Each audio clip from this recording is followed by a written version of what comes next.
Já entrou aí no assunto do Bolsonaro, o Edgar já falou, né, que você foi um dos canais aí recomendados pelo próprio presidente eleito pelo Twitter dele. Eu lembro que você participou também de uma entrevista, né, que é uma entrevista com o Bolsonaro, que ele deu quando ele estava ali concorrendo à presidência. Eu queria que você explicasse se você acha que você e outros canais que apoiaram o Bolsonaro se sentiram responsáveis pela eleição deles, se vocês foram determinantes, e o que explica o fenômeno Bolsonaro?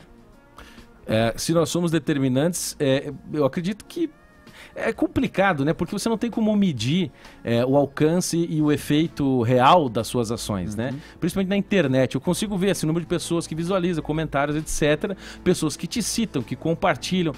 Agora, chegar ao ponto de verificar que um vídeo meu alterou uma decisão de voto, uma coisa assim, é uma coisa muito difícil, é imensurável.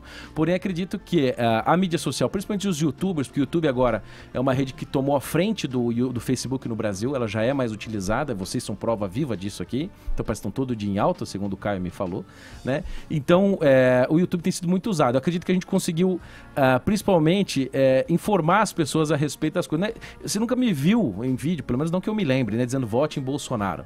A minha preocupação é muito mais com as coisas que ele defendia, os valores que muitos deles, não todos, mas digo muitos deles, batiam com os meus. E acreditava, obviamente, que era o candidato mais adequado, como ainda o considero. Então, acredito que a gente teve um papel nessa, assim, de solidificação das pessoas que já estavam prontas, talvez ajudar na decisão de uma que estava ali em cima do muro, e eu acredito até na conversão de votos. Mas eu não sei, isso é simplesmente um achismo meu, assim. Você achava que ele ia ganhar?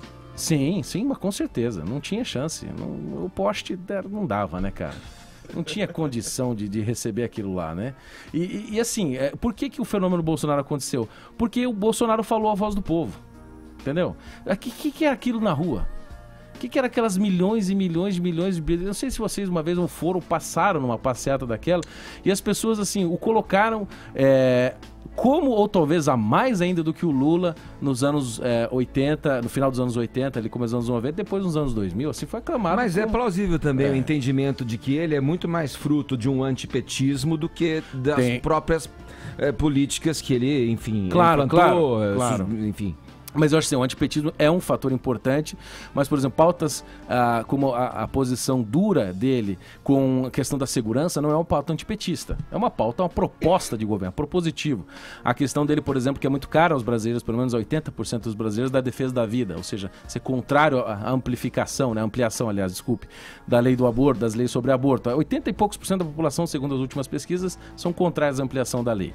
A questão, por exemplo, da doutrinação, enfim, toda a discussão da escola sem partido, né? Ele também propõe, ele é muito propositivo, muito positivo nessa ideia. E também tem um elemento dele de combate ideológico ao petismo, né? Ou seja, combate às ideologias coletivistas, às ideologias totalitárias que o PT sempre defendeu por tabela, vamos dizer assim, financiando um monte de ditaduras, aí tendo boas relações, por exemplo, com Cuba. Não sei se vocês sabem que eu vou fazer um gancho, mas o Lula só conheceu o Fidel por causa de Frei Beto.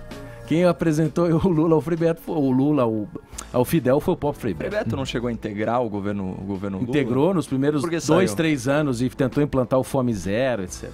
Tanto que o Frei Beto diz que a multiplicação dos pães lá na Bíblia é o Fome Zero de Jesus. Eu vi ele pessoalmente falando isso na Universidade em Londrina.